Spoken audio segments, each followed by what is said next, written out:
Hello. So this screen that you see right now is probably and possibly one of the most informative resources you can have for the operational case study exam.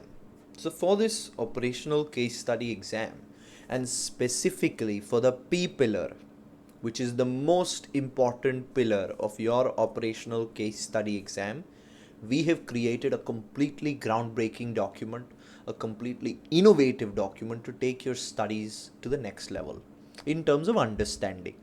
Now, in my very first introduction video, I was very clear to mention that P1 is the most important pillar of this exam. It should be given the most importance and it should be the first thing you are clear with, and you should leave nothing in your P1 preparations. Nothing can be left out in your P1 preparations.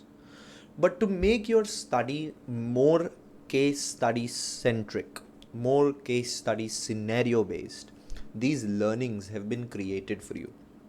If you choose to sign up to any of our courses, we will be giving you notes for E1, P1 and F1 which are very well broken down and which are very summarized. Along with the notes for P1, we give you this groundbreaking document which only we have created. You will not find this anywhere else. What is this learnings? So we'll first ask our students to go through our notes, because your study from the notes is important. Our notes are summarized, runs you through the important topics, but it's important. But once you've done that, this learnings at the end of every chapter tells you what you must know from that chapter from the case study perspective. For a very simple example, in P1 chapter 1, let's look at the first learning. The role of a cost accountant and the operational decisions criteria. It is what you must keep in mind, because this will be your role for the operational case study exam. So the first topic in the P1 notes is role of a cost accountant. And over there they have different, they've stated different roles, like the operational role, the management role, and the strategic role. But from the OCS exam perspective, students need to know what operational decisions are. That's what I'm telling you over here as part of the first learning.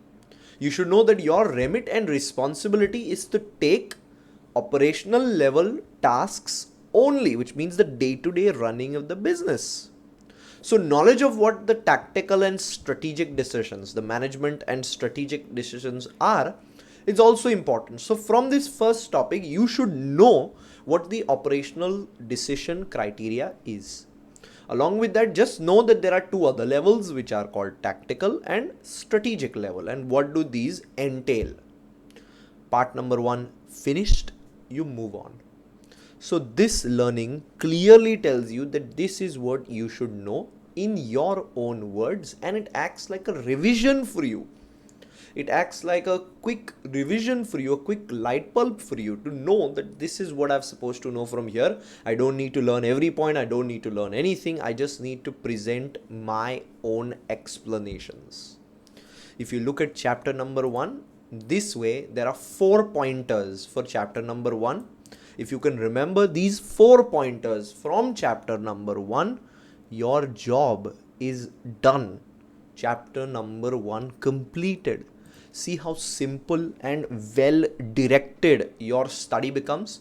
You're not roaming here and there and thinking how I should study this, how I should do this, because that is now clearly presented to you as part of these learnings. And these learnings go to a different level when you do very heavy topics like activity based costing, or when you're doing LPP. What should I know? When you're doing those break-even charts, what should I learn? Like, how will they ask a break-even chart in the exam? What should I remember? All of that is made incredibly easy for you as part of these learnings. And these learnings are present for every chapter. Once you sign up with us as part of the mini course, we are going to give you the learnings for the first 5 chapters so that you can go through it, so that you can learn from it. But these are very indicative study materials telling you This is what you should know from every chapter. It becomes like a revision document. It becomes like a directed study document, which is only created by us for our students. So use it well. I hope you find it helpful. And under the recording of this video, you will find the PDF document of the P1 learnings. Click on it and you will be able to download that document and then use it for your studies. It will be present under the video of what you're seeing right now. So just under this, you'll see a PDF file which says P1 learnings. Download that. Thank you and use this well. This is a very informative resource for you.